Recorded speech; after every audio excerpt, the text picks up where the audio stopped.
And then we have our co-main event, Valentina Shevchenko and Jennifer Maia.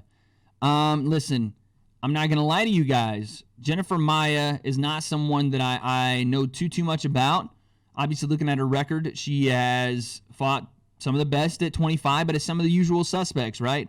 Roxanne Modafferi, Caitlin Chugagian, Joanne Calderwood, Liz Carmouche. So she's fought some of the best. She's had some wins there. She's had some losses. She's got in there and mixed it up. But listen, when are we going to stop playing around with Valentina Shevchenko? When are we going to stop throwing girls in there to be sacrificial lambs and get this Amanda Nunes rematch? I'm not trying to overlook the title fight. And yes, Valentina is dominant at 25. Although there are some contenders coming up, and namely some girls like Cynthia Calvillo and some other people that are rising through those ranks. I don't see it here at 25 for Valentina. Who's really going to stop her? And again, this is MMA. I get that. But she has looked so dominant at this weight class. We know that 35 wasn't a natural weight for her. I don't know if Amanda could even get down to 125.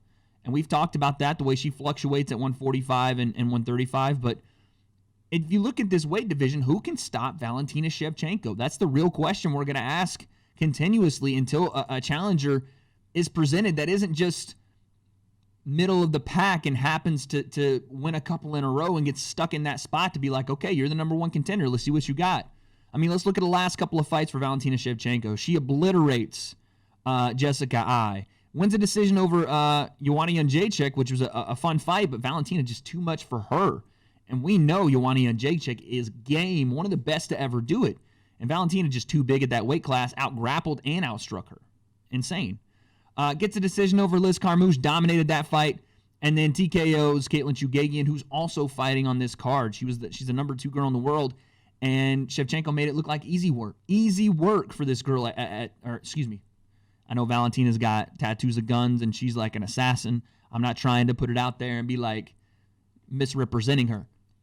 The champion, her majesty, the champion at 125. Listen, Valentina, I don't want no smoke. None of that gun smoke, all right? You can have that.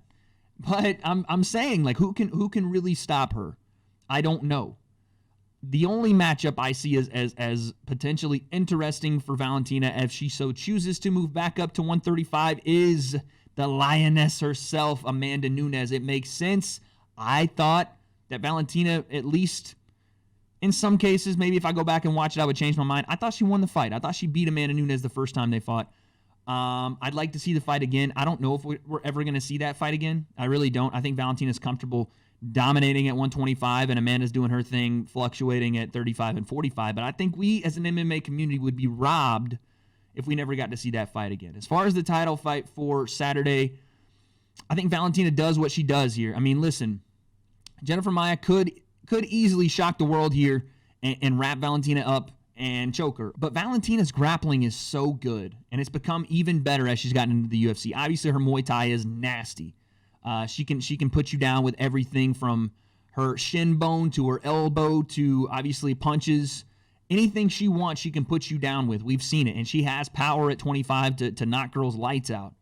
Like I said, the idea possibly is there for Jennifer Maia to lock up something off her back and submit the champ, but I don't see it happen. I think Valentina wins this. I'm going to say she wins this by TKO in championship rounds. We'll say the early 4th round. Again, this is no disrespect to Jennifer Maia at all.